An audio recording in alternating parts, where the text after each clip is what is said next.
Amém. Bom dia, povo de Deus. Deus abençoe você e a sua casa e a sua família hoje e sempre. Muito bem, eu estou sem o... obrigado.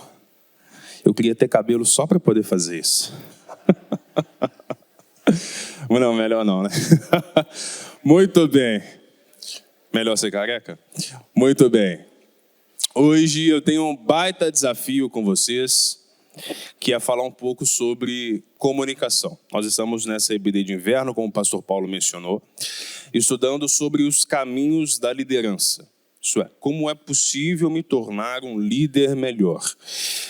Em alguma medida, o pastor Paulo antecipou, todos nós somos líderes à medida que exercemos influência em grupos pequenos ou grandes. Você exerce influência na sua família, e, portanto, deve exercer liderança. Você exerce influência nas atividades da igreja, por exemplo, e por isso precisa aprimorar a liderança. Você exerce, em alguma medida, liderança no trabalho. Sendo um gestor ou não, você exerce liderança em algum sentido. E é impossível a gente pensar em liderança sem pensar em comunicação e sem pensar nessa habilidade, nessa capacidade que nós desenvolvemos e que é natural do ser humano de expressar ideias, de tornar claro o que eu penso e de sincronizar os nossos cérebros. Essa é a expressão. Quando neurocientistas tentaram compreender essa palavra que a gente usa muito hoje, storytelling, eles fizeram um estudo para poder monitorar o cérebro das pessoas. Enquanto um contava uma história, o outro ouvia, eles monitoraram o cérebro dessas pessoas e perceberam que a atividade do cérebro das duas pessoas se igualava. O cérebro de quem fala tinha áreas ativadas e o cérebro de quem ouvia tinha as mesmas áreas ativadas. Então, a comunicação tem essa capacidade de tirar de uma cabeça e botar em outra, quase que literalmente. E, obviamente, só é possível à medida que a gente se esforça para melhorar a nossa habilidade. Em função disso, eu começo com uma proposição, com uma afirmação. Comunicação é a linguagem da liderança. É impossível ser um bom líder, é impossível exercer influência apropriada sem desenvolver boas habilidades de comunicação.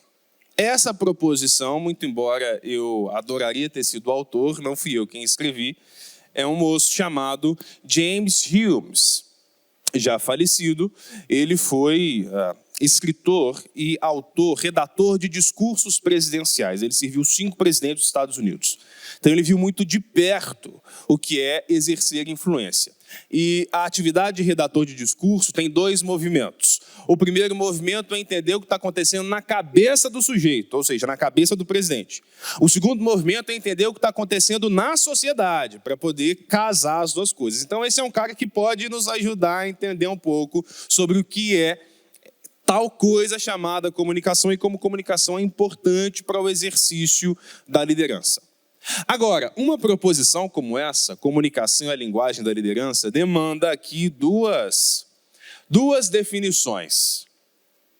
E toda definição ela é precária, então eu vou fazer aqui um recorte arbitrário para a gente tentar entender. A primeira definição é, afinal de contas, o que é liderança.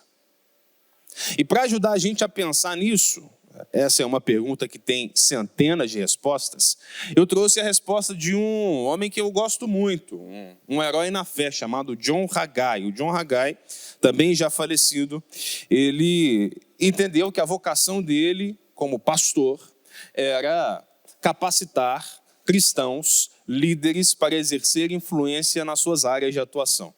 E assim nasceu o Instituto Haggai, um instituto que já em todo o mundo treinou mais de 150 mil líderes.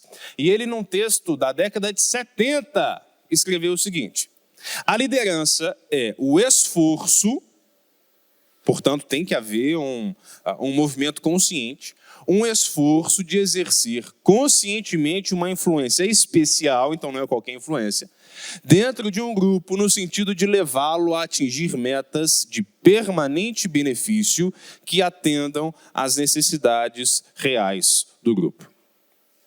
Então, liderança é um esforço que nós fazemos, um esforço consciente, ou seja, não é de qualquer jeito, para exercer uma influência especial em um grupo, para que esse grupo alcance os objetivos.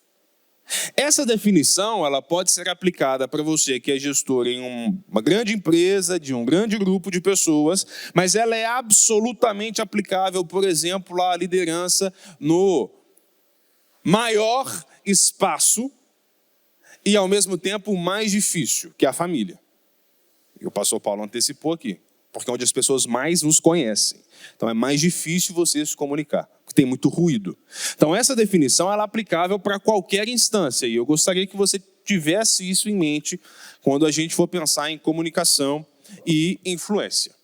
Então, compreendendo que essa é uma definição possível de liderança, eu preciso agora considerar o que é, afinal de contas, comunicação, e aqui o caldo engrossa. Aqui o negócio fica mais difícil. Só para você ter uma ideia, 2 pesquisadores norte-americanos, na década de 70, final da década de 70, 76 para ser mais preciso, tentaram levantar quais eram as definições científicas, acadêmicas de comunicação.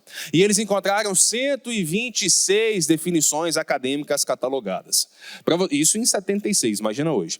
Para você ver como é difícil esse esforço de definir uma coisa que nós fazemos quase naturalmente, mas pensamos pouco nela, que é a comunicação. Então, para a gente tentar ter um caminho de esclarecimento maior, eu vou começar a minha definição com uma metáfora, com uma analogia, que também não é uma analogia minha, mas é de uma pesquisadora de comunicação chamada Ariane Abdala, que escreveu uma coluna para Forbes sobre comunicação corporativa em particular, que é um horizonte muito legal para a gente entender comunicação. E no artigo dela tem essa frase que me chama muito a atenção. Ela explica a comunicação do seguinte modo: comunicação é como o conjunto das veias que leva o sangue, o oxigênio e os nutrientes de um lado para o outro nos organismos. Se há obstrução ou contaminação nessas passagens, dá problema. Ruídos, mal-entendidos, chateações, prejuízos. Então, considere a comunicação como essas veias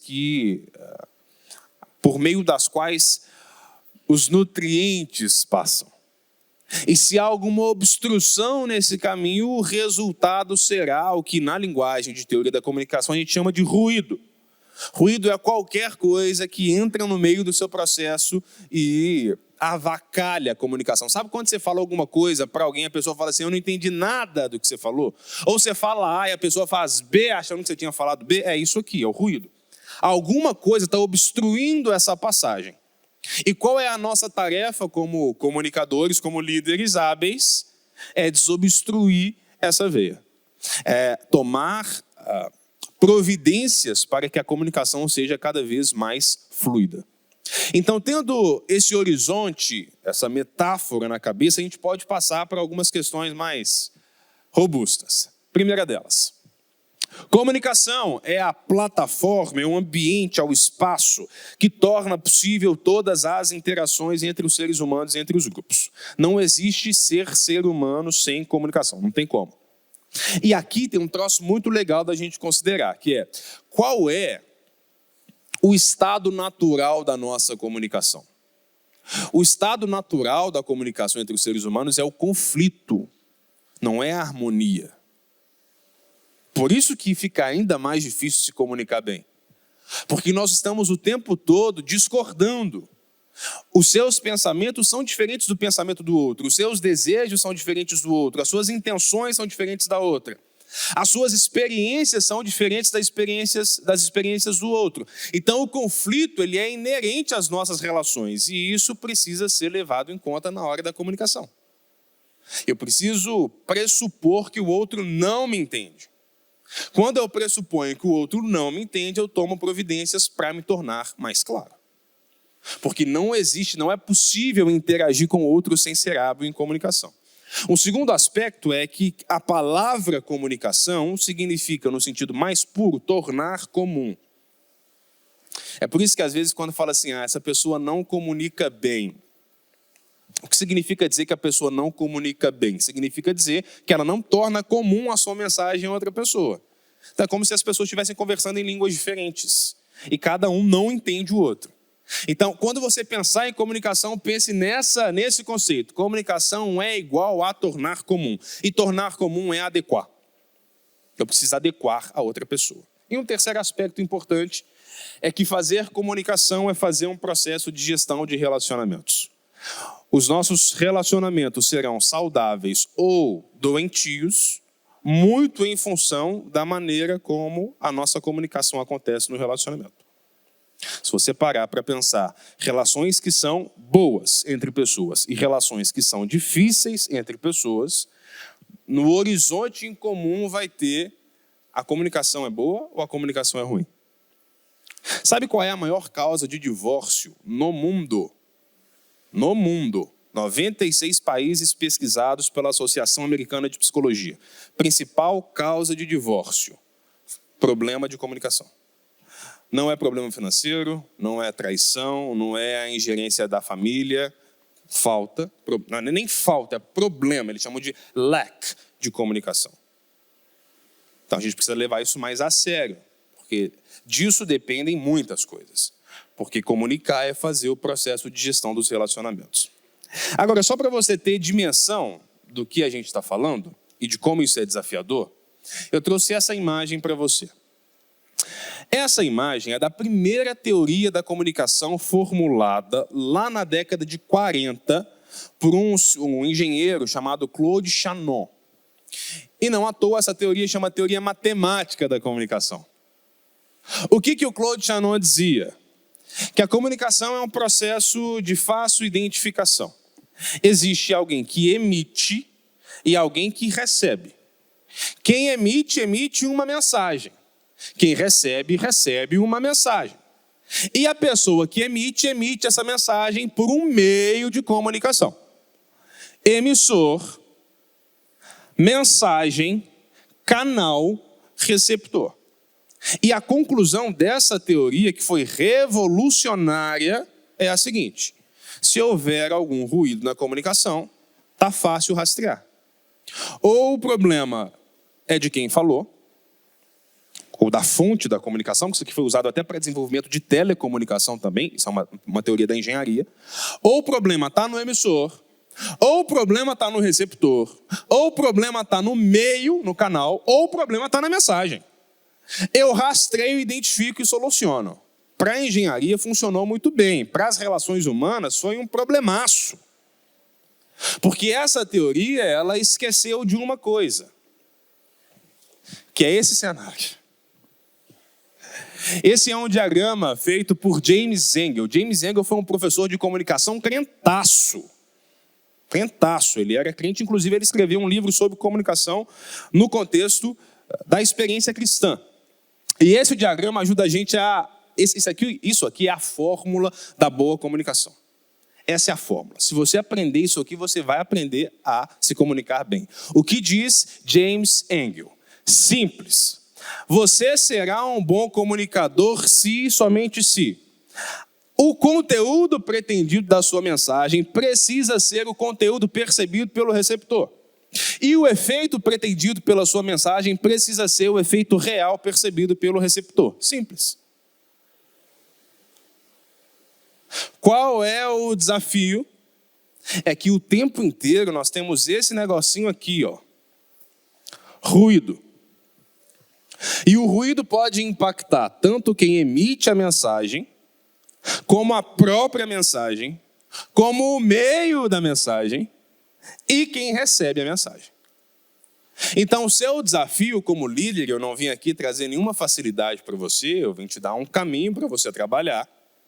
O seu desafio como líder, seja em casa, no trabalho ou na igreja, é se esforçar para que as pessoas com quem você interage, os seus interlocutores, percebam o conteúdo que você pretende e sintam o efeito pretendido pela sua mensagem, sem muito ruído. Quanto mais limpo for esse processo, melhor para você. Estão comigo até aqui? Muito bem. Então agora a gente chega à pergunta central. Isso aqui eu queria só para assustar vocês e a gente vai para esse ponto.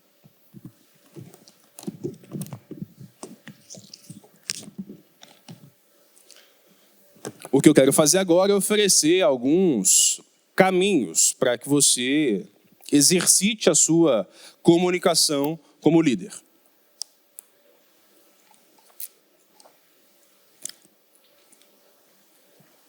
Deixa eu vir para cá, porque aí fica mais fácil de enxergar.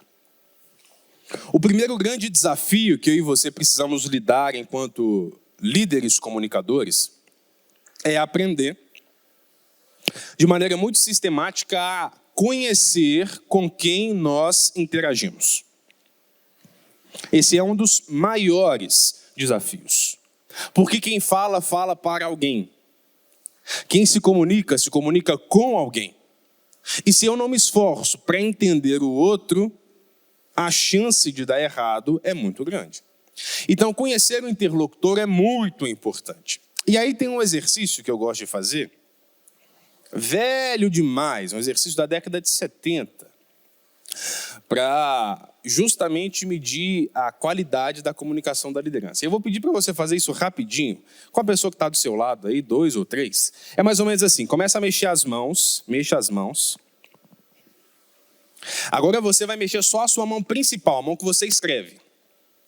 Levanta o dedo indicador e na testa, sem pensar muito, desenhe um E maiúsculo. E maiúsculo na testa, E maiúsculo. É maiúsculo na testa, é maiúsculo, deixa eu ver. Agora preste minha atenção, faça devagar o E maiúsculo na sua testa. Se você puder fazer com uma pessoa te observando, vai ser mais fácil. Que negócio ridículo é esse? Isso é um teste psicológico de liderança desenvolvido por acadêmicos de psicologia nos Estados Unidos. E a conclusão desse teste é a seguinte: existem 2 maneiras de você desenhar um E na sua testa nesse exercício. A primeira forma é você fazer isso aqui. Eu estou fazendo em letra de forma. A outra forma é você fazer assim. Os 2 são Es maiúsculos, sim ou não? Sim. Qual é a diferença? A perspectiva. Um você está fazendo na sua perspectiva, como se você estivesse lendo. O outro é para o outro ler. Então veja, se eu faço assim, o que você enxerga? Se eu faço assim, o que você enxerga? Eu enxergo um E. Você enxerga um 3, provavelmente, meio, sei lá em que estrutura. Para que serve isso? Para a gente considerar essa estrutura, a tomada de perspectiva. O teste chama isso, perspective taking. E isso ajuda a gente a pensar como muitas vezes a nossa comunicação é autocentrada. Ela parte sempre do meu ponto de vista. E se eu parto em geral do meu ponto de vista, eu perco a chance de entender com quem eu estou conversando. E eu já começo a minha atividade de comunicação perdendo o jogo. Porque eu estou jogando contra a pessoa que está comigo. Eu só estou autocentrado. É a minha perspectiva, a minha tomada de perspectiva. E é por isso que, por exemplo, eu gosto muito de fazer essa comparação. A gente tem muito curso de oratória, mas pouquíssimo de escutatória. As pessoas aprendem muito a como falar, bem, mas definitivamente nós não aprendemos a ouvir. E esse é um dos piores problemas e uma das maiores ervas daninhas da nossa comunicação. Nós não praticamos o que se chama de escuta ativa, que é a capacidade de perceber o que o outro está falando, não simplesmente para responder, mas para entender. À medida que eu entendo você, eu consigo me posicionar de uma maneira mais apropriada. E eu reduzo a chance de ruído. Lembra que o nosso desafio é reduzir o ruído? É isso que acontece com a gente. E aí essa é uma pesquisa muito interessante, a The Economist, a revista britânica, uma das maiores do mundo em finanças, ela fez uma edição especial sobre barreiras de comunicação no ambiente de trabalho. E esse é um dado interessante porque olha o que apareceu como a principal causa de uma comunicação ruim nas relações de trabalho. 42% dos respondentes disseram que o maior problema de comunicação é uma diferença de estilo de comunicação. O que significa diferença de estilo de comunicação? As pessoas não se entendem. Eu não sei com quem eu estou falando, eu não sei para quem eu estou falando. E isso causa um impacto devastador nas relações de trabalho, devastador nas relações ministeriais, devastador nas relações familiares. Porque, repito, é como se duas pessoas estivessem falando línguas diferentes. Agora, veja que interessante isso. Esse é um trecho de um livro desse moço, o James Arthur Baird, de 69, que era um teólogo, especialista em comunicação, e uma das obras dele, que é essa, ele vai estudar como era a mensagem de Jesus. E ele, a partir do estudo dos evangelhos, chega a essa conclusão. Tanto o assunto como o método de ensino de Jesus estavam condicionados à natureza dos ouvintes. Cerca de 98% da mensagem, da logia, que é só uma categoria da oratória, da mensagem do evangelho, se identificam com os ouvintes. E aí esse livro é muito legal porque ele mapeia a mensagem de Jesus e identifica 4 grupos. E como em 4 grupos Jesus ele vai acomodando a mensagem, ele vai moldando a mensagem para que aquelas pessoas entendam o que ele está dizendo. Um exemplo disso com muita clareza que nós conhecemos são as parábolas. As parábolas são uma estrutura de comunicação para eu falar uma mensagem complexa para uma pessoa de um modo que ela compreenda.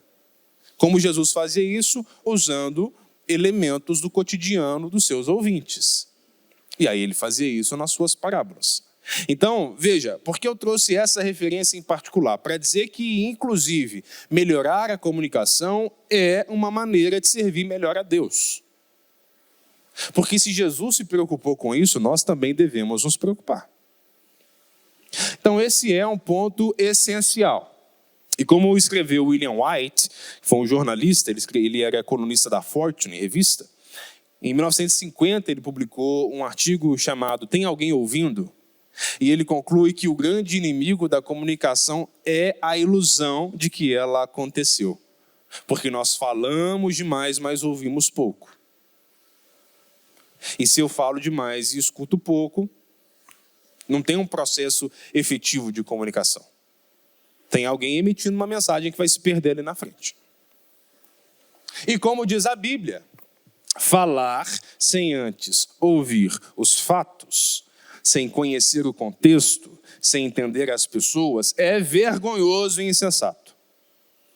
Então, novamente, se o meu e o seu esforço não for consciente para melhorar a nossa comunicação, seja em que ambiente for, nós estamos sendo vergonhosos e insensatos de acordo com a palavra de Deus. Porque é muito importante para o processo de comunicação conhecer contexto, fato, pessoas e entender essas coisas. Perfeito? Segundo ponto que eu gostaria de destacar é que, do mesmo modo que nós precisamos de conhecer bem a nossa audiência, nós precisamos escolher corretamente a meta da comunicação. Isto é, o que eu quero, qual é o meu objetivo, o que eu pretendo com isso. Porque se eu não parto desse princípio objetivo, o que eu pretendo com essa exposição, por exemplo? Com essa exposição, eu pretendo que vocês tenham mais ferramentas para aperfeiçoar a comunicação a partir de amanhã. Você possa acordar amanhã e falar assim, hoje eu vou tentar entender melhor as pessoas com quem eu converso. Hoje eu vou tentar entender melhor o meu cônjuge. Hoje eu vou tentar entender melhor quais são as dificuldades da minha equipe no trabalho. Então, esse é o meu objetivo de comunicação. Qual é o seu objetivo de comunicação quando você está numa interação com uma pessoa? Isso é muito importante, especialmente porque só comunica bem quem pensa bem. É por isso que eu, particularmente, sempre que vou treinar alguém ou alguma equipe em oratória em particular, eu começo ensinando a pessoa a como pensar melhor. Porque só comunica bem quem pensa bem. Eu preciso organizar as ideias, os conceitos. Eu preciso organizar a fala, eu preciso construir o argumento. E aí isso que está organizado aqui vai aparecer na fala, no texto, no vídeo. Então, eu preciso escolher corretamente a minha meta de comunicação. E aqui, só para você ter ideia do que eu estou falando, eu coloquei algumas que são bem comuns. Se eu quero informar uma pessoa, eu quero apresentar ideias. Como eu faço para apresentar ideias? Eu preciso construir na minha cabeça um roteiro para apresentar ideias. Por exemplo, eu comecei aqui tentando explicar o que é liderança e o que é comunicação. Eu não queria discutir esses conceitos, eu só queria informar vocês desses conceitos, porque a partir desses conceitos eu vou desenvolver o resto da minha exposição. Então, informar é um objetivo de comunicação. Eu quero comover alguém. Por exemplo, eu quero mobilizar as pessoas da minha equipe a se engajarem num projeto. E esse projeto é um projeto social, por exemplo. Um projeto social, ele não terá adesão só pela letra fria da lei. Porque ele é social, ele causa emoção. Eu preciso usar isso positivamente. Então, olha que legal, um exemplo, tá? Eu posso falar assim... o Instituto Koinonia atende quantas crianças hoje, pastor? Quantas? 120. O Instituto Koinonia ajuda, contribui, colabora com 120 crianças. São 120 histórias diferentes. E hoje nós trouxemos uma história para contar para você, a história do Joãozinho. Eu dei o dado. 120 crianças que são atendidas pelo Instituto Koinonia. Mas para eu mobilizar, para eu comover, o que eu fiz? Eu trouxe a história de uma delas. Essa história de uma delas vai mobilizar a emoção positivamente para você se engajar com aquela história. Então veja, quando eu sei qual objetivo eu tenho, fica mais fácil eu construir o meu argumento para isso. Eu quero convencer alguém, bom, isso no trabalho é o que a gente mais faz, é convencer a pessoa de ideia. Eu preciso organizar os meus argumentos para que aquela pessoa seja convencida. Eu quero despertar sensações agradáveis, essa é uma noção de entretenimento possível. Eu quero deslocar a pessoa, eu quero fazer a pessoa sair do comodismo dela e ir para um lugar, se engajar em alguma causa. Bom, eu também posso usar estratégias para isso. Então, quando eu sei com clareza qual é o meu objetivo de comunicação, fica mais fácil das pessoas compreenderem e se engajarem na minha proposta inicial. Um terceiro aspecto importante é que eu preciso conquistar o principal ativo do meu interlocutor. Qual é o principal ativo do seu interlocutor e também o seu hoje? A atenção. Nada é mais complicado hoje em dia do que conquistar a atenção de uma pessoa. Não à toa a gente gasta tanto tempo rolando o dedo na tela do celular para poder ver foto no Instagram ou em qualquer outra rede social. A nossa atenção ficou muito difusa. Vocês estavam aqui no Summit esse ano? No Summit nós vimos uma palestra, e em uma dessas palestras a pesquisadora falou sobre os tipos de atenção e como a atenção está cada vez mais diluída. Então eu preciso prestar atenção nisso. Olha só.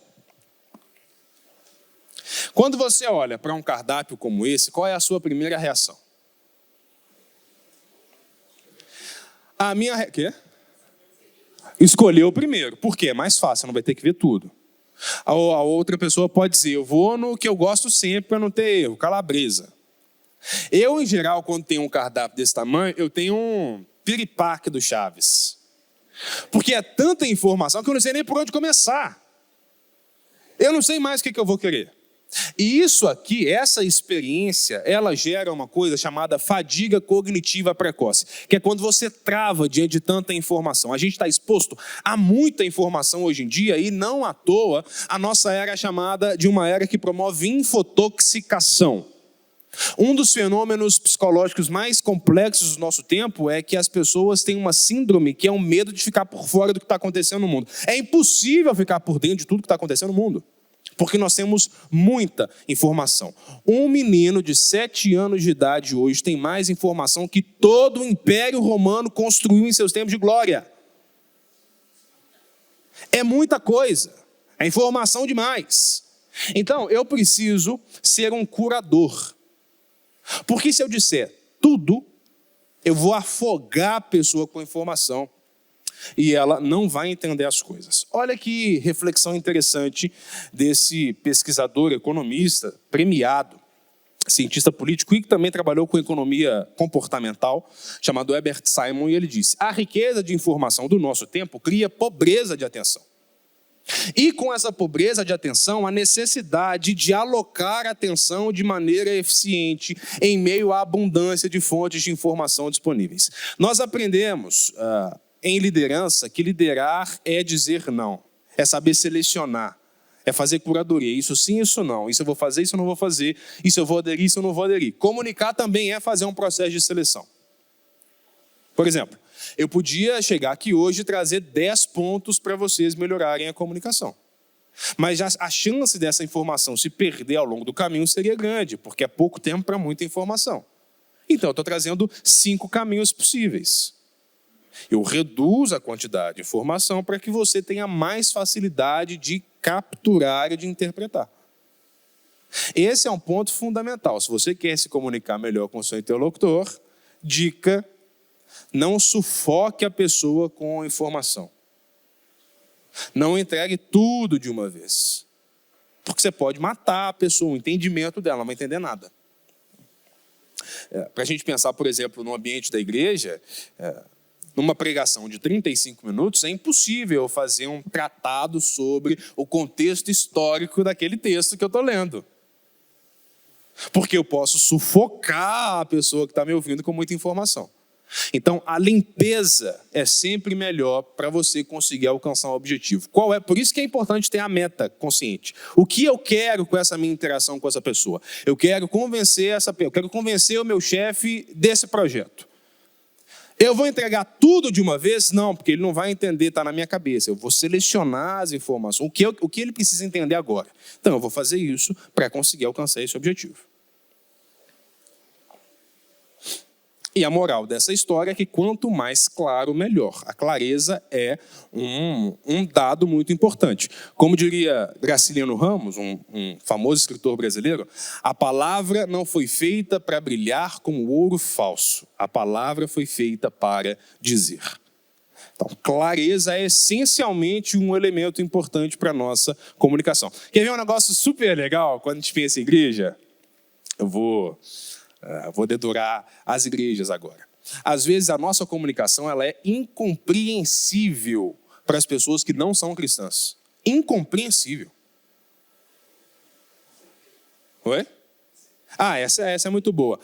Não canta mais essa música, né? Mas antigamente nas igrejas cantava uma música que era assim: incendeia, Senhor, a sua noiva.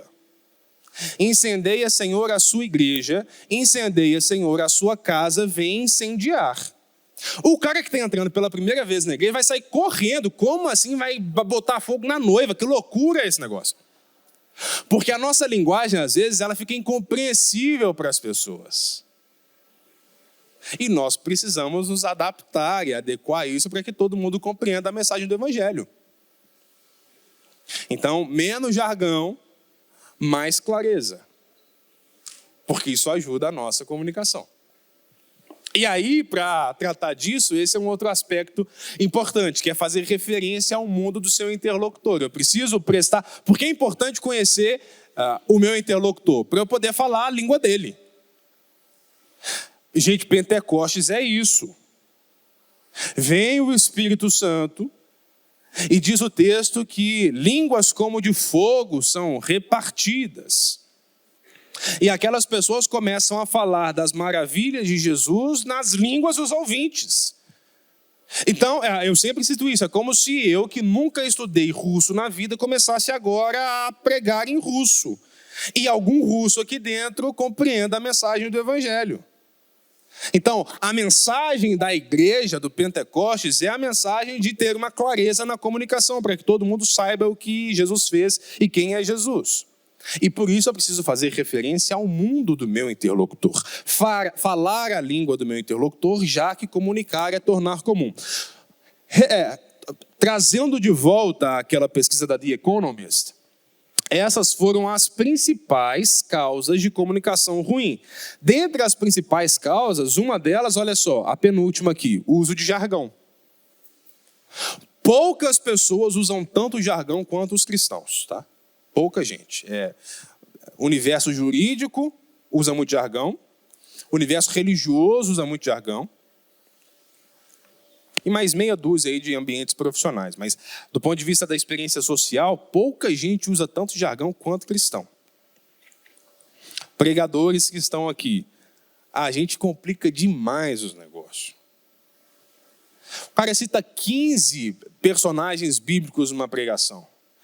O sujeito que nasceu na igreja vai saber. Quem não nasceu na igreja, quem está se ambientando com o espaço, com o tipo de mensagem, vai ficar perdido. Como assim eu comecei falando de Moisés e agora eu estou falando de Elias e passei para João e nem expliquei quem que é cada pessoa? Vai dar um pau na cabeça de quem está ouvindo. Percebe como a nossa responsabilidade é grande?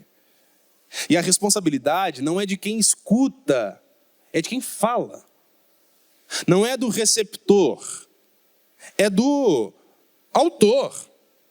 Eu preciso garantir os meios para que vocês me compreendam bem. É óbvio que eu não tenho controle de todas as variáveis.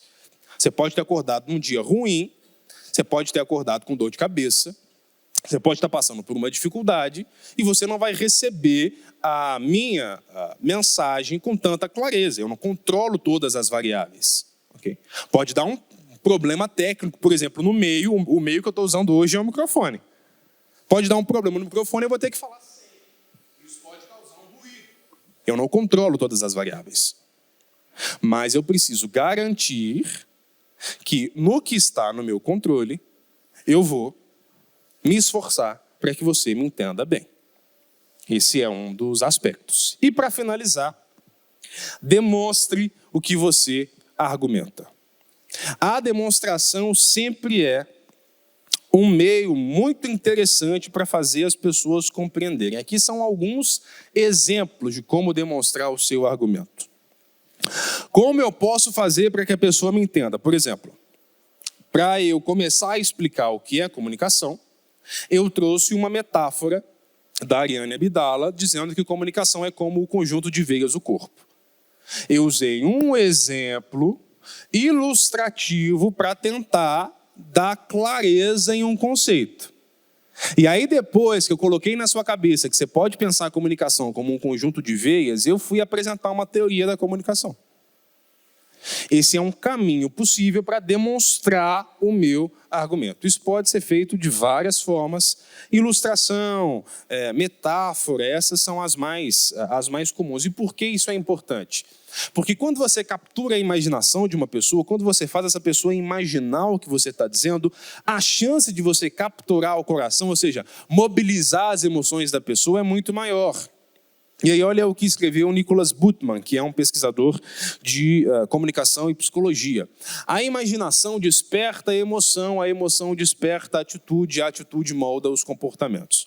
Então, se você quer que a sua mensagem seja clara, tente transformar essa mensagem em alguma imagem que a pessoa visualize. É por isso que fábulas são tão eternas. Porque a fábula coloca um conceito moral dentro da sua cabeça por meio de uma visualização de uma historinha. Então, esse é um recurso que você também pode usar para trabalhar a sua comunicação no seu ambiente. Faça um exercício agora. Pense em pregação, por exemplo, que é um tipo de comunicação comum entre nós. Sempre durante as pregações, nós trazemos elementos de imaginação. para você tentar visualizar aquilo que está sendo dito. A gente faz um apelo à sua experiência pessoal, por exemplo, para você tentar visualizar aquele conceito que está sendo dito. Então, todo esse esforço para você entender visualmente um conceito facilita a compreensão. Eu ia passar um vídeo, mas eu explico ele daqui a pouco, no bate-papo.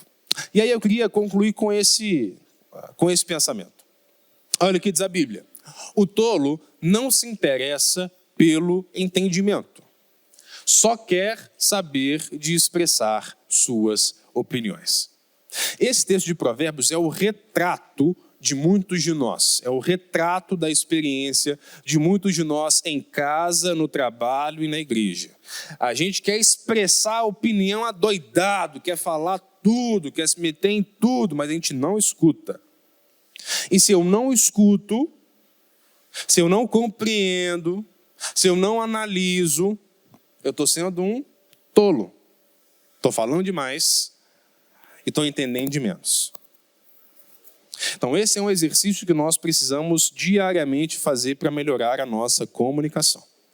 Nós melhoraremos a nossa comunicação à medida que ouvirmos pelo entendimento e não só para responder. Isso em casa é um grande desafio. Nas relações entre familiares é muito desafiador isso, porque você está sempre pronto para responder, mas nem sempre está pronto para entender o que o outro está dizendo. E isso faz toda a diferença na nossa relação. Muito bem, muito obrigado. E agora a gente vai bater um papo sobre isso. Pastor, por favor. Muito obrigado. Nós temos aqui o nosso staff B1 e B2. Vieram uniformizados hoje para esse evento.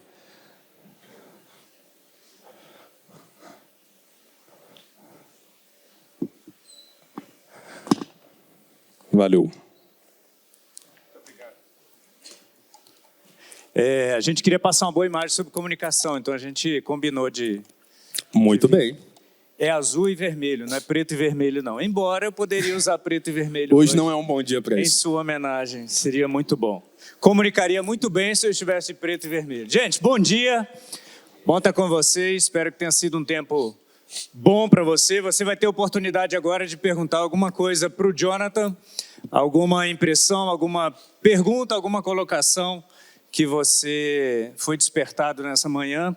E enquanto você se prepara, eu anotei muita coisa ali. Perigoso porque isso. anotar também é comunicação, né? Sem dúvida. E para comunicar melhor, a gente precisa de óculos, depois de certa idade. É assim mesmo, gente. A idade chega para todo mundo. Nossa, eu anotei tanta coisa. Mas eu queria que você explicasse um pouquinho mais para nós. Adorei a ideia da metáfora da circulação sanguínea, né? Quando a gente usa óculos, a gente olha por cima, assim, né? A metáfora da circulação sanguínea. Você falou que às vezes a gente enfrenta, na metáfora da circulação sanguínea, às vezes a gente encontra obstruções, e tem obstruções que só podem e só conseguem ser resolvidas por meio de um cateterismo, né? Ou por meio de uma intervenção maior, né? Hoje a gente fala muito sobre ambientes tóxicos, liderança tóxica e comunicação não violenta. Então, como que a gente pode melhorar, resolver, porque às vezes o ambiente se torna tóxico por conta dessas obstruções todas que a gente tem no processo de comunicação. Qual seria o cateterismo ideal para que a gente resolvesse problemas nas nossas famílias, no nosso ambiente profissional, até mesmo na igreja, que foram os 3 ambientes que você citou bastante aqui o tempo inteiro durante esse processo de comunicação. Qual seria o cateterismo ideal, por exemplo, para a família, para a organização profissional e para a igreja, por exemplo? Essa pergunta aí, rapaz, difícil, preciso de 72 horas para pensar na resposta. Bom, eu acho que a gente pode pensar o seguinte. Eu mencionei agora há pouco, você mencionou comunicação não violenta, e isso tem um pouco a ver com o que eu falei. A base das interações entre seres humanos é o conflito, não é a harmonia. Isso tem que ficar muito claro na nossa cabeça. O que significa que, em geral, nós estamos nos indispondo com o outro. E é por isso que comunicação, uma das definições é gestão dos relacionamentos. É organizar as relações. E, em geral, boas relações demandam, e esse é o cateterismo, demandam conversas difíceis. Pode parecer estranho, mas esse é um caminho muito razoável e muito funcional para estabelecer boas relações de comunicação. Conversas difíceis. O que são conversas difíceis? Primeiro, estabelecer limites e horizontes. Em geral, muitos problemas de comunicação acontecem porque nós não estabelecemos limites. E quando os limites não são estabelecidos, assim, até aqui vai, daqui em diante não vai, quando esse limite não é estabelecido, isso cria um problema, isso cria um ruído. Em qualquer relação, inclusive relação de trabalho, isso acontece muito. O gestor não tem muita clareza do que quer pedir, o colaborador, meio com receio, acaba cedendo demais e torna um padrão. Então, um caminho possível, pesquisado para desobstruir por meio de um cateterismo é aprender a ter conversas difíceis. E para ter conversas difíceis, nós também temos método. Porque, aliás, tem um livro chamado Conversas Difíceis, que é muito legal, você pode procurar. Porque uma conversa, ela, na verdade, tem quatro ambientes.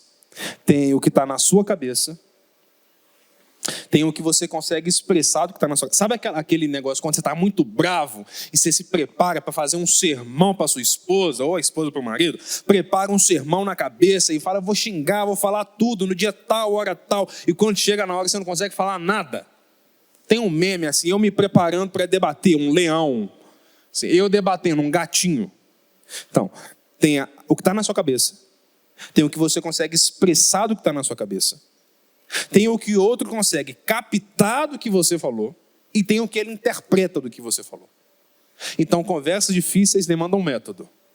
E aí, tudo isso que eu falei entra na pauta. Eu preciso entender o que eu quero com essa conversa, qual é o meu objetivo, qual problema eu preciso tratar. E aí é um de cada vez, não tem como fazer isso sem cautela. Legal.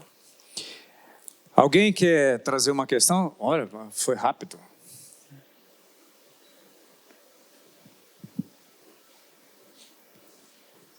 Bom dia. Alô?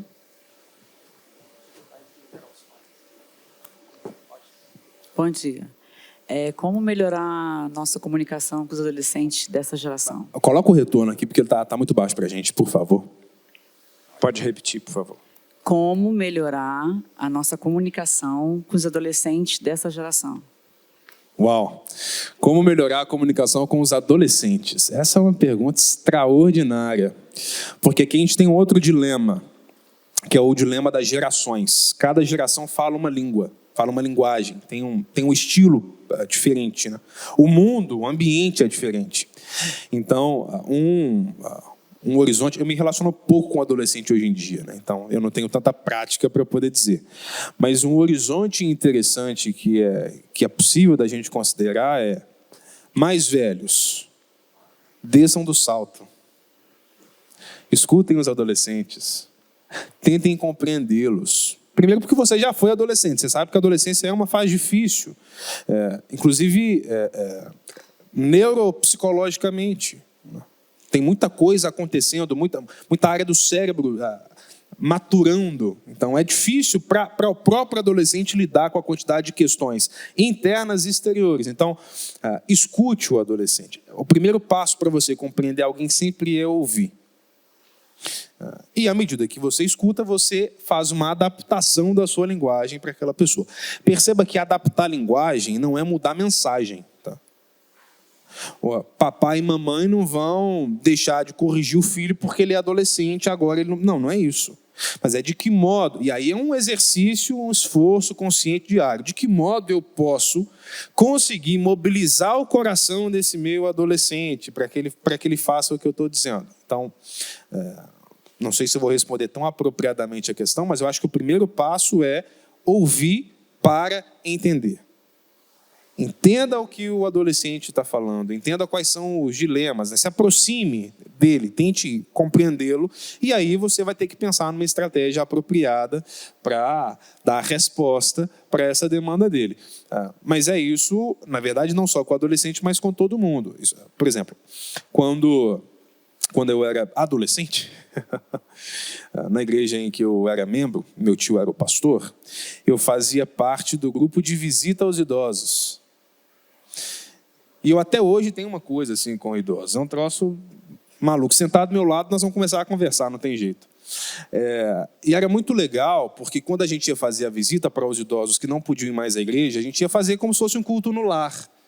Então, levava violão, cantava louvor, tinha uma palavra, ministrava a ceia para os idosos e tal. E era muito legal, porque o que eles queriam era ser ouvidos.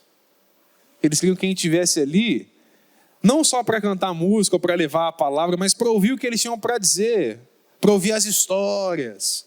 Então, a comunicação intergeracional, nesse caso, era eu sentar e ouvir o que aquela senhorinha de 80 anos tinha para me contar. E eu me lembro de algumas que choravam porque elas tinham saudade do tempo que podiam sair para fazer evangelismo. E aquilo era ganhar o dia para elas, era ter alguém para sentar e ouvir. E assim a gente rompia intuitivamente, não tinha nenhum tipo de elaboração conceitual, mas rompia essa distância entre gerações. E se comunicar é tornar comum, a gente conseguia comunicar bem, porque aquelas pessoas se sentiam acolhidas. Então é um pouco disso, é ouvir para entender e a partir disso criar estratégias para responder. Uma maneira da gente se comunicar, por exemplo, vamos fazer uma selfie aqui, vou postar agorinha. E aí eu já vou emendar com uma pergunta para nós. Como que as redes sociais hoje... Depois o senhor, tá? Depois o senhor. É porque está dentro da pergunta da Suzana, tá? Mas tudo bem. Tá, depois eu retomo a palavra. Como que as redes sociais podem ser um instrumento bom e um instrumento ruim no processo de comunicação e como nós, cristãos, podemos usar as redes sociais para nos comunicar e comunicar a nossa mensagem melhor? Quer que tire outra selfie? Rapaz, 82 perguntas numa só. Tá. Bom, como... A resposta é depende de quem usa. As redes sociais, elas, na verdade, o nome técnico para elas é mídia social, né? Rede social é isso aqui. É qualquer tipo de interação entre pessoas. Em tecnologia, são mídias sociais, são plataformas que potencializam essa conversa em grupo. Elas serão boas ou ruins a depender de quem usa. Teve um teórico já falecido, Humberto Eco, que disse que as mídias sociais deram voz aos imbecis. Em que sentido? Como todo mundo pode falar e todo mundo acha que a sua opinião é muito boa, a gente acaba falando demais o que não deve. Então, o primeiro exercício é um exercício de humildade. Eu preciso opinar sobre isso? Eu preciso falar sobre isso? Se eu não preciso, para que eu vou me desgastar? Não vou. Então, é um exercício de humildade para entender até onde eu devo ir, até onde eu não devo ir.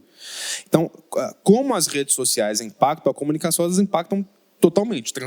As mídias sociais transformaram o modo de fazer comunicação. Você não conversa, você não liga mais para uma pessoa, por exemplo. Né? Há pessoas que, quando o telefone toca, elas entram em pânico, porque elas só conversam pelo WhatsApp. É um modo de transformação da comunicação. Agora, como nós podemos usar as mídias sociais para comunicar a nossa mensagem, aí o buraco é bem maior. Porque, bom, primeiro a gente precisa compreender qual é a nossa mensagem, né? E que quando nós estamos, por exemplo, no ambiente de mídia social, nós não estamos no ambiente da igreja. E um ambiente de mídia social é um ambiente que você não consegue apagar. Porque se eu postei agora e apaguei, alguém já fez print. Está lá. Então é sempre muito delicado a gente considerar isso, porque...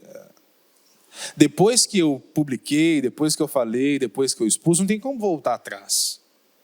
Então eu preciso, como cristão, ter uma clareza, uma consciência de, primeiro, eu não estou falando só para os meus, estou falando para outras pessoas. Então eu preciso delimitar bem a minha mensagem, eu preciso definir bem o que eu vou dizer.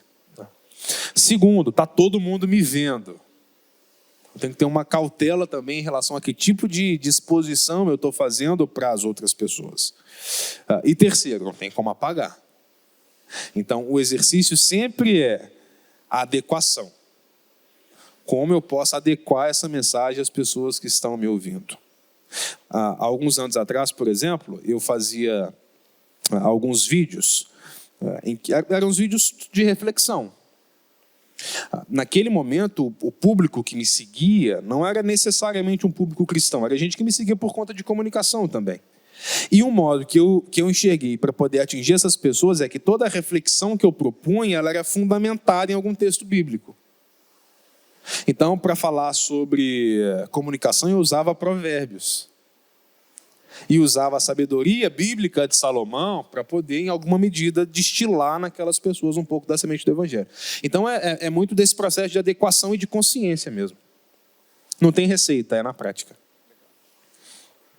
Dentro dessa sua fala de adequação e lembrando da pergunta da Suzana, né, da comunicação com os adolescentes, nós fomos pais, né, de 3 adolescentes. Hoje eles já não são mais, estão casados, enfim, e eles nos ensinaram muito. A grande questão é que a gente só quer ensinar e a gente não quer aprender com eles. E eles também têm muita coisa para nos ensinar. Né? Isso não nos faz perder a autoridade, de forma alguma. Mas uma coisa interessante é que nós queremos que os nossos filhos, nossos adolescentes, eles vivam o nosso passado, o nosso tempo de adolescente. E eles nunca vão viver o nosso tempo. Agora, eu, como pai, eu posso viver o tempo deles, entender o tempo deles e ser amigo deles. Né? Uma coisa muito importante que eu aprendi desde cedo é não perder o coração dos nossos filhos. Então, se eu não perco o coração do meu filho adolescente, isso é uma bênção.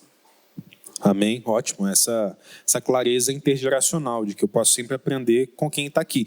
E mais, né, porque tem esse gap de gerações, mas, por exemplo, vocês que são pais, estão na mesma geração dos filhos.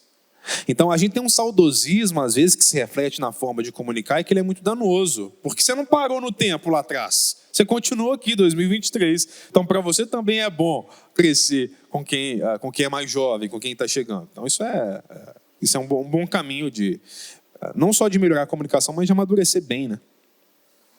Gente, para ficar mais democrático, alguém do lado da esquerda aí, se manifestar que já foram 2 desse lado aqui. Ali, ó.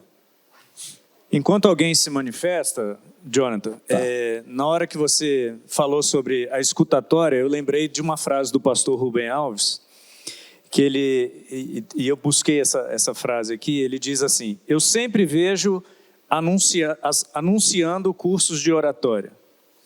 Nunca vi anunciarem um curso de escutatória. Todo mundo quer aprender a falar, ninguém quer aprender a ouvir. Eu pensei em oferecer um curso de escutatória, mas eu acho que ninguém vai se matricular, porque escutar é complicado e sutil. Perfeito. É isso mesmo. Escutar é muito difícil, né? Quer ver um exemplo? Nós temos problema com o silêncio. Um dos maiores, vou falar de oratória, hein? Um dos maiores problemas de oratória, quando você está treinando alguém, é que, em geral, a pessoa que tem insegurança, ela usa muito, o nome é filler, são os preenchedores. É isso aqui, ó.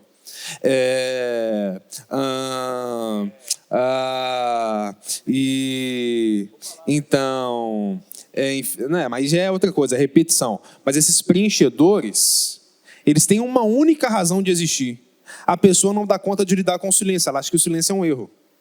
Então, em vez de dizer, por exemplo, eu comecei com a frase: comunicação é a linguagem da liderança. Eu poderia dizer, comunicação é a linguagem da liderança.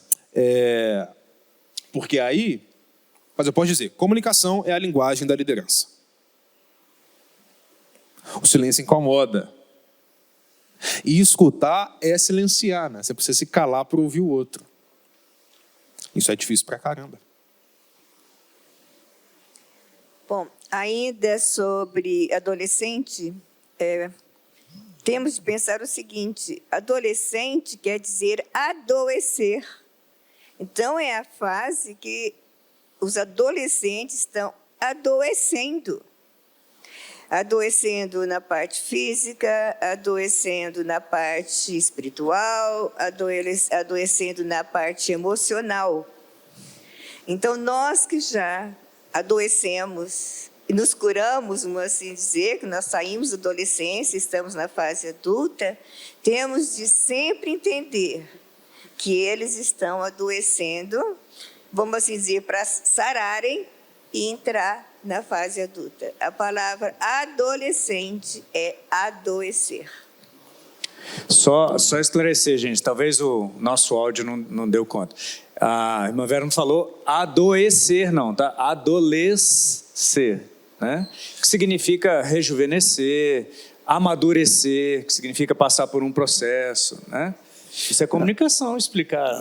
É interessante isso, porque assim, já que o tema suscitou interesse, a adolescência é um conceito, a galera da psicologia aqui, pedagogia reverenda está aqui, pode falar. A adolescência é uma categoria muito nova, muito recente, né? Não havia adolescência antes. O cara saía da infância para a fase adulta. Você pensar, por exemplo, na tradição judaica, 12 anos o cara vira homem. Então, como categoria para entender o ser humano, é uma categoria muito nova. E é de um processo de transformação assombroso, né? O cérebro de um adolescente é uma Ferrari na mão de um adolescente. É muita mudança acontecendo. Se a gente não se esforçar para compreender, poxa, não vai ser ele que vai me entender. Ele está com muitas questões na cabeça. Então, é um exercício difícil. Repito, eu tenho pouco convívio com adolescente, mas pelo que vejo, é realmente bastante desafiador. Deus abençoe os pais de adolescentes, os líderes de adolescentes. Um dia sua hora vai chegar. Certamente. Você vai ser pai de adolescente. Espero que de muitos adolescentes. Nem tantos. Já aproveitando esse contexto, a gente tem um PG só para pais de adolescentes, né, gente? Então, eu e o Edu somos os líderes desse pequeno grupo aí, e a gente tem filhos adolescentes, né? E a gente pode tentar ajudar você em alguma questão. Vamos ficar de pé, gente? A gente chegou no nosso tempo final. Infelizmente, é aquela hora que você fala assim, a gente chegou no nosso tempo final. A gente espera que esse mês de julho tenha sido especial para você, tanto quanto foi para nós também. O Jonathan e o Mário são os nossos líderes da Escola Bíblica.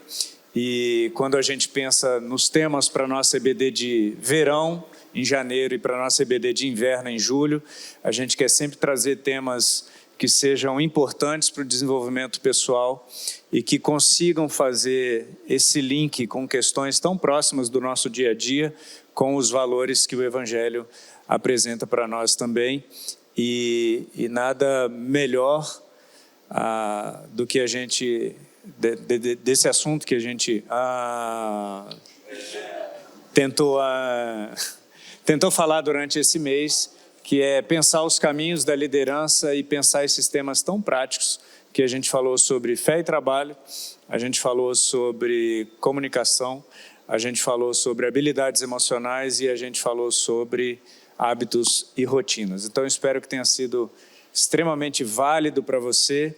E a gente se encontra novamente em janeiro agora na nossa EBD de verão, mas daqui até lá a gente tem nossas classes funcionando por mais 2 trimestres aí a partir do próximo domingo, dia 13 de agosto.